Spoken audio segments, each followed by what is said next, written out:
Welcome to my channel.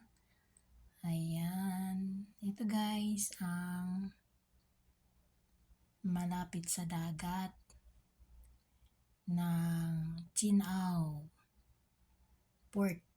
Malapit siya sa Chinao Port pero mayroon siyang spot dito. Marami dito mga pumapasyal sa lugar na to. O diba, ang haba ng bundok. Marami siya ditong mga hayop na makikita. Pero doon sa taas ng bundok nito, itong binibidyo ko na bundok na yan, marami diyang mga ibon. Ayan o, ayan ang mga ibon na nandyan sa taas. Ganyan, mga eagles, nandyan sa taas ng bundok na yan. Malapit siya sa dagat, tsaka yan o. Marami siya dito. Merong mga, tawag nito, kangaroo. Meron siyang kangaroo dito. Makikita dito sa picture kung ano yung sa larawan nito, kung ano yung nandyan sa taas. Yung parang kwago ba? Owl. Tsaka eagle. Ayan. Ayan, yan ang makikita dyan sa taas na yan. Pero ang mga pumupunta lang dyan, yung mga hikers na mga Taiwanese. Tsaka yan ang nakikita nila doon sa taas ng bundok na ito. Yan, yung bundok na taas na yan. Tapos sa likod noon, yung elephant track. Kaso nga lang, naputol na yung elephant track doon kasi nung lakas ng lindol na ano siya, naputol yung ulo. So, ang naiwan na lang yung katawan. Dati umakyat pa ako doon, pero pinagbawalan na nila nung marami nang nahulog na mga Taiwanese na pumupunta doon. So, ayan, malapit lang siya sa dagat. Diba ang ganda? Ganda ng tanawin dito. Maraming pumupunta dito kaso lang itong ano na to, walang gaanong tao dito kasi hindi siya weekend. Weekend siya, maraming tao talaga. O, diba? Ayan, may nagmuni-muni na isang babae. Yan ang bundok talaga. Diyan sa taas, marami siyang hayop doon. May nakita nga silang kangaroo diyan sa na bumaba. So, yung port, doon banda yung may puti. Diyan ang port. Tapos, yung puti nakita niya na building yan is, ano, ayan, palubog na yung araw. Ang sunset. Ayan.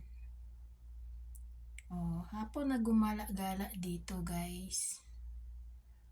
Ang ganda, di ba? Ganda tingnan. Aliwalas. Oh. Ang ganda. Ayan. Ipapasyal ko kayo. Magandang tanawin talaga dito. Maraming mga bato-bato. Kasi malapit siya sa dagat, seaside. Dati meron pa yung bato dyan na pinapatungan ko pero nawala na. Parang binasag kaya nila siguro. Kasi ang laki noon. Umakyat ako. Wala na oh. O, diba? Kasi dati dyan ako pumapatong sa bato. Umakyat talaga ako. Pero wala na. Yung iba na mayroon naman ako pinuntahan doon sa likod. Yung malapit sa elephant track. Kaya ngayon wala na. Parang nilagyan na kasi nila ng kasi marami umakyat baka ma-slide ba. Kaya ayan oh. Ayan, pumapatong ako dyan. Pag nagpunta ako dito, lagi akong pumapatong dyan sa taas. Para bang nanalo ka na nakaakyat ka sa taas. Ang ganda ng pagka-permission ng ng bundok niya, no? Oh. Hindi naman siya para siyang Para siyang bato. Ayan. Hindi yan na bago. Ganyan lang talaga yan siya.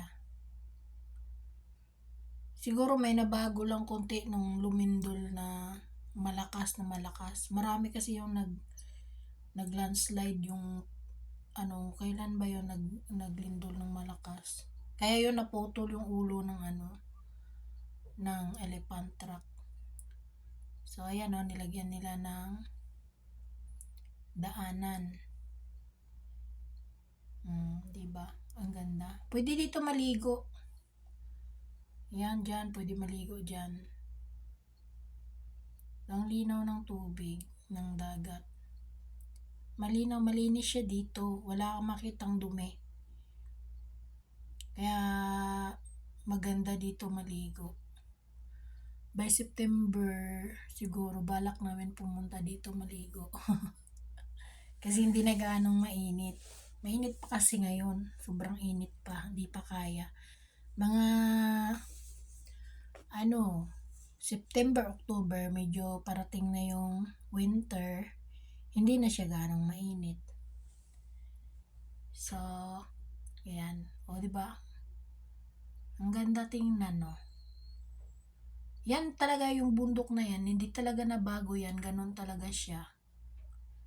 Mula nung nagdating ako na nagpunta talaga ako dito, ganyan lang siya. Hindi yan na bago. Pero parang part dito sa may dagat, may parang siya na landslide siya kasi palagi siyang sa tubig, sa alon. Pero yung dito sa may dry siya banda. Hindi yan hindi yan siya nabasag ba. Ganun talaga siya. Ang ganda tingnan, diba? Yan. So, parang kumbaga, ano bang tawag? Gubat yung sa taas. Sasabihin ko sana sa Bisaya, lasang. Kalasangan. Pero pag sa sa Tagalog, gubat. Yung sa taas niyan, maraming puno dyan. Malalaking puno sa taas. Kaya makikita mo yung mga maraming ibon. Kaya pupunta ako doon. Ang ingay ng ibon. Kahit kahit araw, maingay siya. Maraming ibon. So, yan. O, diba? Ang ganda. Lagi ako pumupunta dito. O, diba? Ang ganda yung ng tubig. Siya, papasok yung tubig. Kasi may nakaharang kasi dun sa bandang harapan. Kaya, diba? Kung may alon-alon man, kung gusto mo maligo, safe ka kasi mayroong nakaharang doon na malaking bato ba? O, diba? Ang ganda nga dito talaga. Marami talagang mga tao. Palubog na yung araw, guys. Ang ganda. Diba? Padilim na. Yan. Ganda tingnan, no? Masarap magmuni-muni. Diba? Kaya, pag nagpunta kang ikaw lang mag-isa,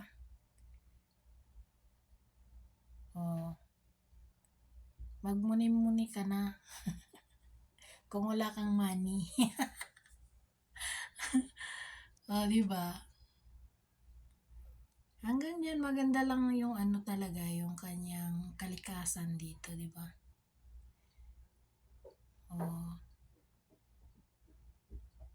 Doon sa kabila, next video ko, doon sa yung may elephant truck. Pero hindi na ako akyat doon. Wala na kasing magandang tanawin doon mula nung na putol yung kanyang ulo. Yun talaga ang pinakamaganda. Talaga siya, formang elephant talaga na bato. Kaso wala na, naputol na. Pero hindi yung ginawa, talagang ano lang talaga siya. Parang forma talaga ng elepante. Bato siya. Ngayon, hindi na yun, malaking pagkaputol. Kaya, wala na. Mayroon pa rin nagpupunta kasi maganda yung formation ng bato doon. Marami nga akong picture doon eh. So, yan oh. Maraming ditong nagpi-fishing. Marami din silang nahuhuli. Ngayon, walang gaanong nagpunta dito mag-fishing kasi mababaw yung ano ba, yung yung dagat. O, di ba? Ang ganda, no? Yan. Napakagandang tanawin. Hindi nakakasawa lagi dito. Di ba? Ang gandang pagmasdan.